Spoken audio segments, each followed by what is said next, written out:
बिस्मिल्लाहिर्रहमानिर्रहीम। अस्सलाम वालेकुम दोस्तों डिस्कवरी ऑफ इस्लाम की नई वीडियो में खुश आमदीद। हज़रत अबू बकर सदीक रज़ी अल्लाह तआला अन्हु का इस्लाम लाने का वाक़या।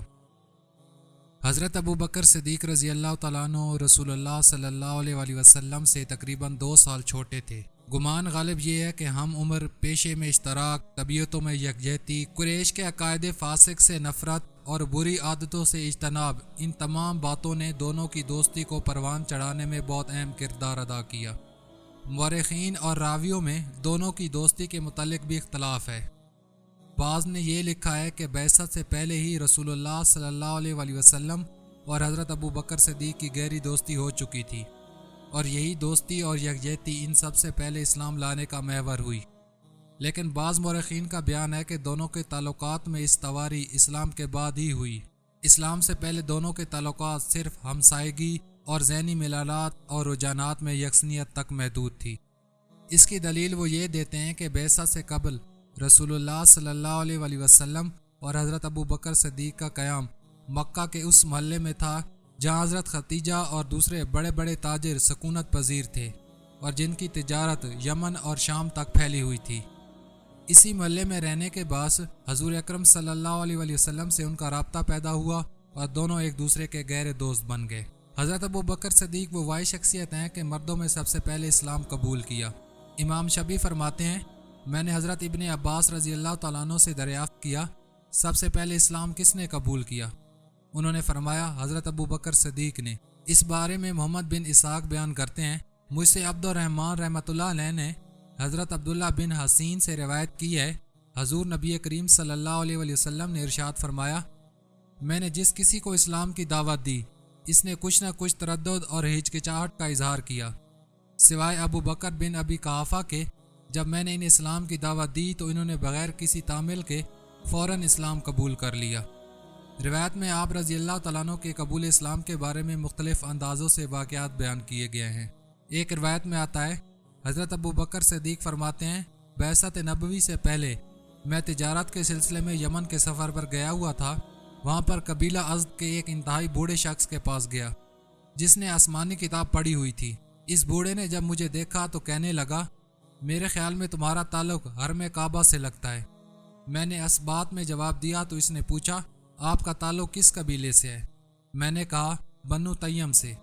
इस पर बूढ़े शख्स ने कहना शुरू किया कि मैंने आसमानी किताब में पढ़ा है, हरम पाक में एक पैगंबर मरबूस होंगे, इनके 2 दोस्त होंगे, एक जवान और दूसरा अधेड़ उम्र।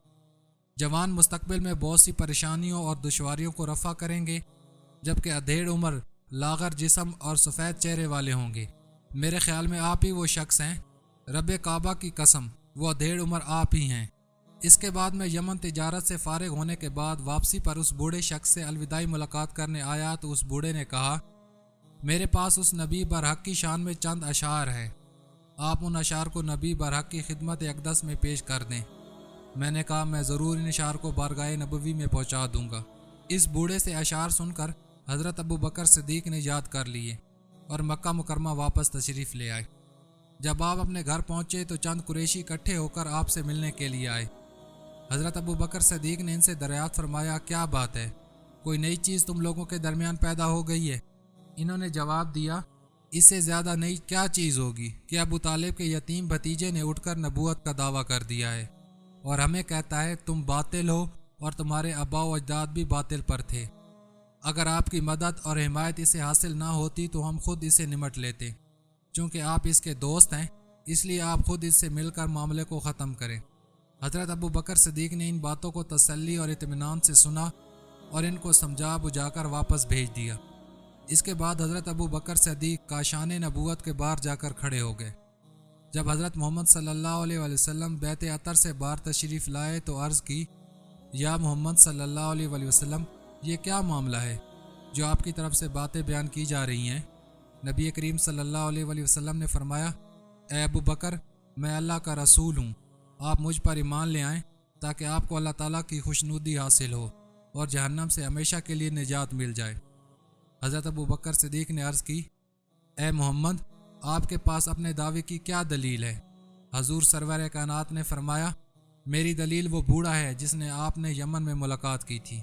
हज़रत अबू बकर सदीक ने मामले को आगे बढ़ाते हुए अज़दार तजस्सुस से कहा, मैंने तो यमन में बहुत से बूढ़ों के साथ मुलाकात की है, इनके साथ तिजारत का मामला किया है। हजूर नबी करीम सल्लल्लाहु अलैहि वसल्लम हज़रत अबू बकर सदीक के दिल की बात समझ गए और इरशाद फरमाया, ऐ अबू बकर, मैं उस बूढ़े की बात कर रहा हूँ जिसने 12 अशार अमानत के तौर पर तुम्हें दिए थे ताकि मुझ तक पहुँचा दो। इसके बाद ही हज़रत मोहम्मद सल्लल्लाहु अलैहि वसल्लम ने वो 12 अशार भी हज़रत अबू बकर सदीक रज़ी अल्लाह तआला अन्हु को सुना दिए। हज़रत अबू बकर सदीक हैरान होकर पूछा, ए मोहम्मद, आपको इस मामले की खबर किसने दी? हजूर नबी करीम सल्लल्लाहु अलैहि वसल्लम ने फरमाया, मुझे इसकी खबर हज़रत जिब्रील अलैहिस्सलाम ने दी है। ये सुनकर हज़रत अबू बकर सदीक ने अर्ज़ की, या रसूल अल्लाह, अपना दस्ते मुबारक बढ़ाएं, मैं इस्लाम कबूल करता हूँ। चुनाचे हज़रत अबू बकर सदीक रज़ी अल्लाह तआला अन्हु ने इस्लाम कबूल कर लिया। एक और रिवायत में आता है, कबूल इस्लाम के बारे में एक वाक़या ये है, हजूर नबी करीम सल्लल्लाहु अलैहि वसल्लम की बैसत से कबल हज़रत अबू बकर सदीक ने ख्वाब में देखा कि चाँद टुकड़े टुकड़े होकर आसमान से नीचे खाना काबा में गिर पड़ा है। इस चाँद के टुकड़े मक्का मुकरमा के हर घर में आ गिरे हैं। अचानक वो तमाम टुकड़े इकट्ठे होकर अपने पहली वाली शक्ल में आ गए हैं और आसमान की तरफ चले गए हैं, लेकिन वो टुकड़ा जो हज़रत अबू बकर सदीक के घर में गिरा था वो वहीं रह गया है। एक दूसरी रिवायत में आता है, चाँद के तमाम टुकड़े इकट्ठे होकर हज़रत अबू बकर सदीक के घर में आ गए और आपने अपने घर का दरवाज़ा बंद कर लिया। कुछ अरसे बाद हज़रत अबू बकर सदीक तिजारत के सिलसिले में दौरान सफ़र बहरे राहिब के पास गए और इससे अपने ख्वाब की ताबीर दरियाफ्त की। बहरे राहिब ने ख्वाब सुनकर पूछा, आप कौन हैं? आपने फरमाया, मैं कुरैशी हूँ। बहीरा ने कहा, इस ख्वाब की ताबीर ये है कि मक्का मुकरमा में तुम्हारे दरमियान एक पैगंबर का ज़हूर होगा जिसकी हदायत का नूर मक्का मुकरमा के हर घर में पहुँचेगा और आप रज़ी अल्लाह तआला अन्हु उनकी हयात तैयबा में उनके वज़ीर होंगे और उनके विसाल के बाद उनके खलीफा होंगे। हज़रत अबू बकर सदीक बयान करते हैं, मैंने इस ख्वाब को छुपाए रखा यहाँ तक कि अल्लाह ताला ने हजूर नबी करीम सल्लल्लाहु अलैहि वसल्लम को दुनिया की हदायत के लिए भेजा। जब मुझे नबूवत के ज़हूर की खबर हुई, मैं हजूर नबी करीम सल्लल्लाहु अलैहि वसल्लम की खिदमत अक़दस में हाजिर हुआ। आप सल्लल्लाहु अलैहि वसल्लम ने मुझे इस्लाम कबूल करने की दावत दी। मैंने अर्ज़ की, हर नबी की नबूवत पर एक दलील होती है, आप सल्लल्लाहु अलैहि वसल्लम की निशानी और मौजज़ा क्या है? हजूर नबी करीम सल्लल्लाहु अलैहि वसल्लम ने फरमाया, मेरी नबूवत की दलील वो ख्वाब है जो तुमने देखा था और बहरे राहिब ने इसकी ताबीर बताई थी। मैंने दरियाफ्त किया, आप सल्लल्लाहु अलैहि वसल्लम को इस बात की खबर किसने दी? हजूर नबी करीम सल्लल्लाहु अलैहि वसल्लम ने फरमाया, मुझे जबरील अलैहिस्सलाम ने खबर दी। मैंने कहा, इससे ज़्यादा मैं आपसे और कोई रोशन दलील नहीं पूछता। चुनाचे कलमा इस्लाम पढ़ा और ईमान ले आए। एक और रिवायत के मुताबिक हज़रत अबू बकर सदीक के इस्लाम कबूल करने का वाक़या इस तरह है कि आप मुल्क शाम में गए हुए थे कि एक रात आपने ख्वाब में देखा कि चाँद और सूरज आसमान से उतरकर इनकी गोद में आन पड़े हैं। हज़रत अबू बकर सदीक ने चाँद और सूरज को अपने हाथ से पकड़ा और अपने सीने से लगा लिया और इनको अपनी चादर के अंदर कर लिया। सुबह जब बेदार हुए तो एक ईसाई राहिब के पास तशरीफ़ ले गए और उसे इस ख्वाब की ताबीर दरियाफ़त फरमाई। राहिब ने पूछा, आप कौन हैं? आप रज़ी अल्लाह तआला अन्हु ने फरमाया, मैं अबू बकर हूँ और मक्का मुकरमा का रहने वाला हूँ। राहिब ने पूछा, आपका ताल्लुक़ किस कबीले से है? आप रज़ी अल्लाह तआला अन्हु ने फरमाया, मैं बनु तय्यम से हूँ। पूछा, आपका ज़रिया माश क्या है? फरमाया, तिजारत। इसके बाद राहिब ने कहा, गौर से मेरी बात सुनो, नबी आखिरी ज़मां हज़रत मोहम्मद सल्लल्लाहु अलैहि वसल्लम की तशरीफ़ आवरी हो चुकी है। इसका ताल्लुक़ भी कबीला बनु हाशिम से है और वो आखिरी नबी हैं। अगर उनका ज़हूर ना होता तो अल्लाह ताला ज़मीन और आसमान को पैदा ना फरमाता और ना किसी नबी को पैदा फरमाता। वो अवलीन और आखिरीन के सरदार हैं। ए अबू बकर, तुम इस दीन में शामिल होगे और इसके वज़ीर और इसके बाद खलीफा होगे।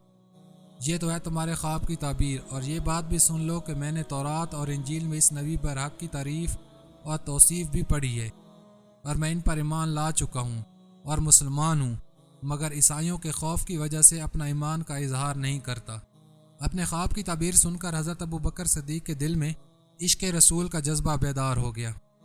चुनाचे आप फौरी तौर पर मक्का मुकरमा तशरीफ़ लाए اور حضرت محمد صلی اللہ علیہ وآلہ وسلم کی بارگاہ اقدس میں حاضری کی سعادت حاصل کی۔ اپنی آنکھوں کو حضور نبی کریم صلی اللہ علیہ وآلہ وسلم کے دیدار پر نور سے ٹھنڈا کیا۔ حضور صلی اللہ علیہ وآلہ وسلم نے فرمایا، ابو بکر تم آ گئے، اب جلدی کرو اور دین برحق میں داخل ہو جاؤ۔ حضرت ابو بکر صدیق نے کہا، ٹھیک ہے، لیکن کوئی معجزہ تو دکھائیں۔ حضرت محمد صلی اللہ علیہ وآلہ وسلم نے فرمایا، وہ خواب جو تم نے شام میں دیکھا تھا، اس کی رائب سے اس خواب کی تعبیر سن کر آئے ہو، میرا ہی تو معجزہ ہے۔ یہ سنتے ہی حضرت ابو بکر صدیق پکار اٹھے، یا رسول اللہ صلی اللہ علیہ وآلہ وسلم، آپ صلی اللہ علیہ وسلم سچ فرمایا، میں گواہی دیتا ہوں کہ آپ صلی اللہ علیہ وآلہ وسلم واقعی اللہ کے رسول برحق ہیں۔ آپ کے قبول اسلام کے بارے میں ایک روایت ابن اساکر نے حضرت عیسیٰ بن زید کے حوالے سے بیان کی ہے۔ حضرت ابو بکر صدیق نے فرمایا، میں ایک مرتبہ خانہ کعبہ کے سامنے بیٹھا ہوا تھا اور زید بن عمرو بن نفیل کھڑا ہوا تھا۔ اسی دوران امیہ بن ابی سراب میرے پاس آیا اور میری خیریت دریافت کی۔ میں نے کہا میں ٹھیک ہوں، اور مجھ سے پوچھنے لگا، پیغمبر منتظر کی ولادت ہمارے خاندان میں ہوگی یا آپ کے خاندان میں؟ حضرت ابو بکر صدیق فرماتے ہیں، اس وقت تک میں نے نبی منتظر کے بارے میں کچھ نہیں سنا تھا کہ ان کی بعثت کب ہوگی۔ چنانچہ میں ورقہ بن نوافل کے پاس گیا، جو آسمانی کتابوں پر گہری نگاہ رکھتے تھے، اور اکثر ان کے منہ سے ایسی باتیں نکلتی تھیں کہ جن کا کوئی مطلب میری سمجھ میں نہیں آتا تھا۔ ان سے میں نے تمام واقعہ بیان کیا۔ انہوں نے مجھ سے یہ واقعہ سنا تو کہا، اے ابو بکر، میں آسمانی کتابوں کا عالم ہوں اور ان آسمانی علوم کو جانتا ہوں۔ نبی آخر زمان ملک عرب کے وسط میں نسب کے لحاظ سے پیدا ہوں گے، اور ان کے نسب کے بارے میں جانتا ہوں۔ چنانچہ نسب کے لحاظ سے تمہارا تعلق بھی وسط عرب سے ہے، اس لیے ان کی ولادت تم ہی میں سے ہوگی۔ حضرت ابو بکر صدیق فرماتے ہیں، میں نے پوچھا، وہ کیا تعلیم دیں گے؟ انہوں نے جواب دیا، ان کی تعلیم یہی ہوگی کہ ایک دوسرے پر ظلم نہ کرو، نہ کسی غیر پر ظلم کرو، اور نہ خود مظلوم بنو۔ یہ باتیں سن کر میں واپس آ گیا، اور پھر حضرت محمد صلی اللہ علیہ وآلہ وسلم ملبوس ہوئے۔ میں نے فوراً اسلام قبول کر لیا اور آپ صلی اللہ علیہ وآلہ وسلم کی تصدیق کی۔ شبی فرماتے ہیں، میں نے حضرت ابن عباس سے پوچھا، سب سے پہلے اسلام کس نے قبول کیا؟ تو آپ رضی اللہ تعالیٰ عنہ فرماتے ہیں، حضرت ابو بکر صدیق نے۔ اور تم نے احسان بن ثابت کے یہ اشعار تو سنے ہوں گے، جب تم کسی کا رنگ اور غم یاد کرو تو حضرت ابو بکر صدیق کو بھی یاد رکھو، وہ دنیا میں سب سے زیادہ متقی اور عادل تھے، سوائے نبی کریم صلی اللہ علیہ وآلہ وسلم کے۔ آپ رضی اللہ تعالیٰ عنہ سب سے زیادہ وفادار اور صلح کار تھے۔ آپ رضی اللہ تعالیٰ عنہ اللہ تعالیٰ کی بارگاہ کی طرف رجوع کرنے والے اور یار غار تھے، اور آپ رضی اللہ تعالیٰ عنہ ہی سب سے پہلے رسول اللہ صلی اللہ علیہ وآلہ وسلم کی تصدیق کرنے والے تھے۔ حضرت ابو بکر صدیق نے اسلام قبول کیا تو آپ نے اس کا اظہار کیا۔ اللہ تعالیٰ اور اس کے پیارے رسول کی طرف لوگوں کو دعوت دینا بھی شروع فرما دیا، اور دین اسلام کی تبلیغ میں کوشاں ہو گئے۔ آپ نے قوم کے ان تمام افراد کو اسلام کی طرف بلانا شروع کر دیا جن پر آپ بھروسہ رکھتے تھے اور جو آپ کے ساتھ تعلقات رکھتے تھے۔ آپ کے پاس آتے جاتے اور اٹھتے بیٹھتے تھے، چونکہ آپ لوگوں میں ہر دل عزیز تھے اور لوگوں کے دلوں میں آپ کی بے حد عزت اور محبت تھی، اس لیے آپ کی کوششوں سے بہت جلد بہت سے لوگوں نے اسلام قبول کر لیا۔ آپ کی اولین تبلیغ سے جن بلند مرتبہ لوگوں نے دعوت تبلیغ پر لبیک کہا، ان کا شمار عشرہ مبشرہ صحابہ کرام میں ہوا۔ آپ رضی اللہ تعالیٰ عنہ کی کوششوں سے جن شخصیات نے اسلام قبول کیا، ان میں حضرت عثمان غنی، حضرت زبیر بن عوام، حضرت عبد الرحمن بن عوف، حضرت سعد بن ابی وقاص اور حضرت طلحہ بن عبداللہ شامل ہیں۔ ان شخصیات نے جب دعوت حق کو قبول کر لیا تو آپ رضی اللہ تعالیٰ عنہ ان کو ساتھ لے کر حضور نبی کریم صلی اللہ علیہ وآلہ وسلم کی خدمت میں حاضر ہوئے اور انہوں نے اسلام قبول کر لیا۔ سیرت طیبہ میں ہے، حضور نبی کریم صلی اللہ علیہ وآلہ وسلم نے فرمایا، میں نے اسلام کے بارے میں جس سے بھی گفتگو کی، اس نے انکار کیا اور مجھ سے تکرار کی، سوائے ابو قحافہ کے بیٹے ابو بکر کے، کیونکہ میں نے اس سے جو بھی بات کہی اس نے قبول کر لی اور اس پر مضبوطی سے قائم رہا۔ اللہ تعالیٰ ہمیں حضرت ابو بکر صدیق کے رکش قدم پر چلنے کی توفیق عطا فرمائے، آمین ثم آمین۔